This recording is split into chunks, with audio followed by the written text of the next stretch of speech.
welcome to another lick of the day. I'm Brett Papa, and today we're going to do a lick from a course I got coming, a long overdue course called Blues Soloing Secrets Minor Level 2. If you want to be notified when it comes out, go ahead to brettpapa.com and the link down below and get on the mailing list.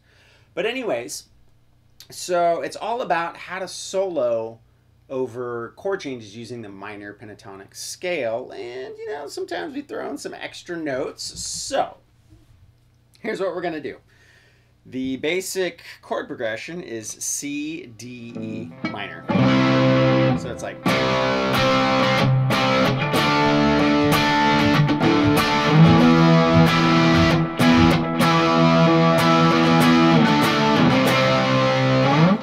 Okay, so what do?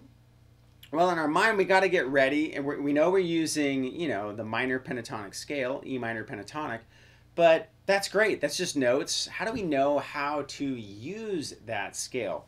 Well, the secret is being able to see different chord inversions all over the neck, right? We go over this all the time, but when it gets down to playing it out of music, you can't just think about one chord. You're soloing over a bunch of chords. So being able to see those inversions out of, like I use 3 inversions per chord. I find if I can find, 3 versions of the C, 3 versions of the D, and 3 versions of the E minor chord all over my neck, no matter where I go, I'm gonna be okay in the end, because I'm gonna know, how to at least get around and hit the notes. So, the beginning,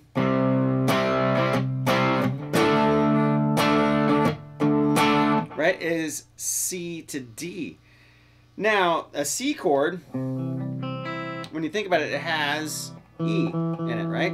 So I know over that chord, E is going to work, right? So one of the things we can do is drone. Now check this out. We're going from C to D, so I know I got a C chord here and one here.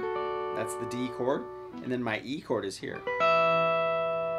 So what I can do is I can take a piece of every one of those chords, let the E ring out, right, over the C and the E chords especially, because those notes are definitely in that chord, and over the D chord it does this like cool kind of a rub to the chord. It sounds really cool. So check this out. We can go, right, we're sliding up, right, and it's a kind of a, who's the guy in Petty, the guitar player, God, I'm totally blanking, and I love his guitar playing. Mike Campbell. There it is. It just took a second. The coffee was wearing off, and I'm just like, all right, so we got, right? Yeah, that's what I do. So I'm gonna go from here and then to here, because now I'm really hitting that C. I got 2 notes of my C chord, right? But I'm coming into a D chord, so if I move back up to here, right, I got my D covered, and then I can go to here, which is the 3rd of the D. So we got,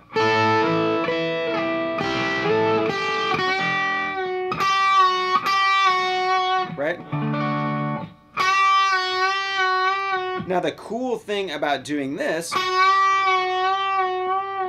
is when you get down to pitch, it's over the D chord, right? It's the 3rd, but you're also bending into the chord that's coming up next, right? And you have an E minor, and the 3rd's right there. So you're going, so you're really leading the listener into the next chord. So you got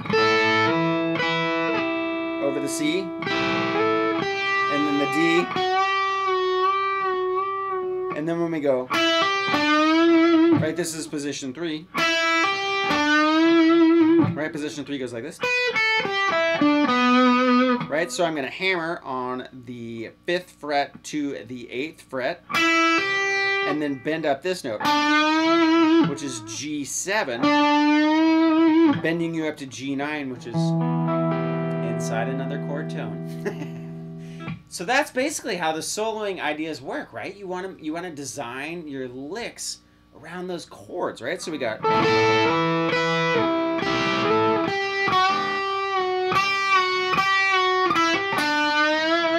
that, and then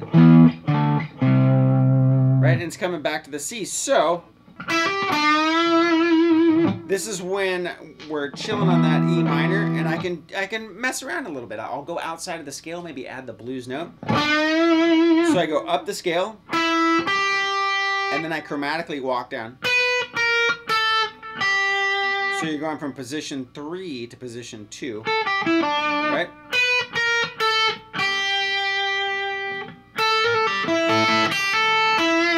Or any of those kind of licks, right? All right, sorry.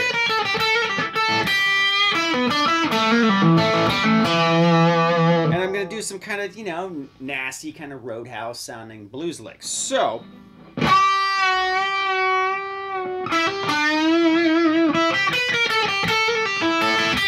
we got. So it's just walking down 7, 6, 5, 3, and then. And so that's going to be 5, 6, 5, 3. All right, so. And then I'm going to stack. Now keep in mind you have an E minor chord right here, right? So you're really working those E minor chord tones, right? You've come from here, right, which is in there, and then walking down into another E minor chord, right? So we got.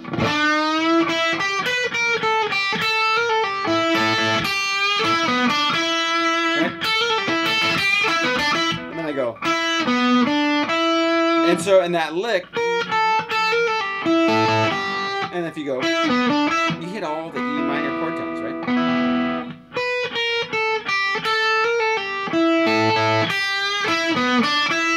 And then I think I go.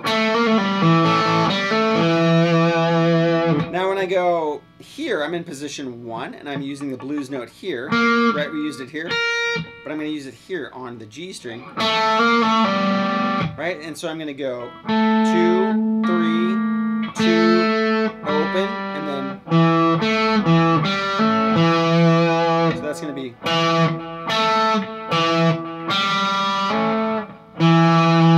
In between that note and that note, you're setting the listener up for the C chord, right? Because those are both notes from the C. You got the G and the E, right?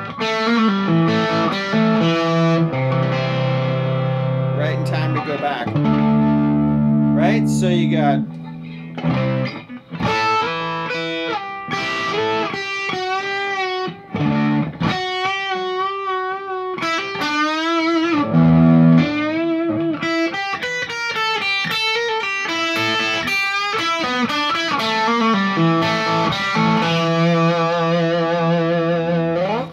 So those are, you know, and record that chord progression, right? Just get yourself, I mean, we've got phones, we got all sorts of ways to record ourselves, but really mess with playing your licks over chord progressions and really pay attention to those chord shapes. One last review, so check this out.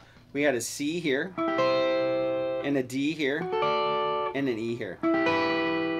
Or you could go C, D, E, right? So really find these little triads or these inversions of your chords. Now we could go C, D, E, right? And be able to do this for your chord progression. If you can start to do this and see these chords everywhere all over the neck, it's not going to matter what the progression is. You're going to be okay. Even if you can, you know, you just know where like position 1 is and you're just sticking in like a 4 or 5 fret range, you know, all of our chords, like if we go from here to here, we'll give ourselves this far, right? We have all our chords. Or we could go, right? Check that out. That was, you know, just in a small area again. So we had our C, our D, and our E minor, right? Or C, D, E minor, okay? We could do C, D, E minor, right? That would be, you know, in the. position 2. Right, and I didn't even have to go anywhere. That, you know, if we were right here in position 1 of E minor, right, we have the C chord right here.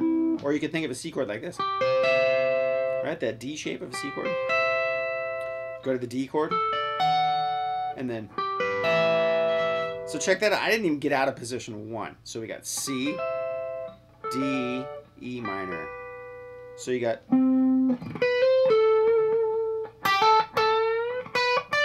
right?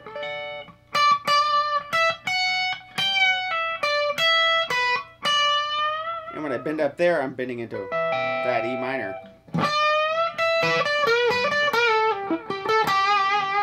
Right? And that note right there would work over my E or my C.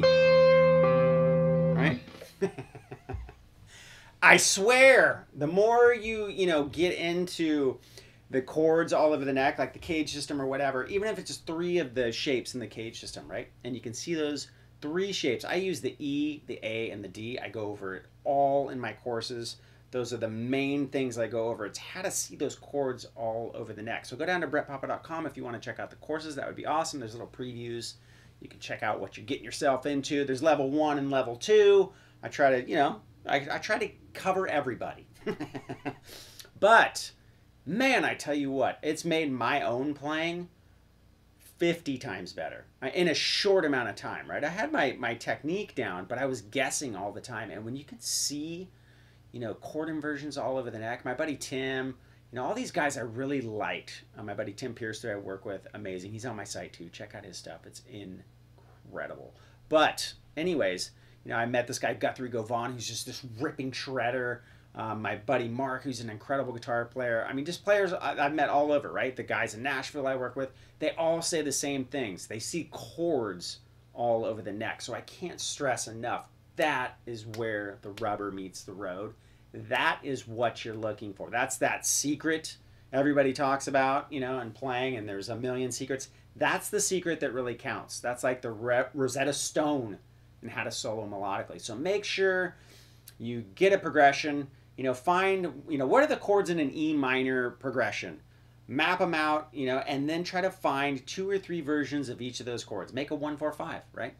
Blues progression. Find 3 versions of the 1, 3 versions of the 4, and 3 versions of the 5 inside those scales, right? Those pentatonic scales, and just use the pentatonic scale, right?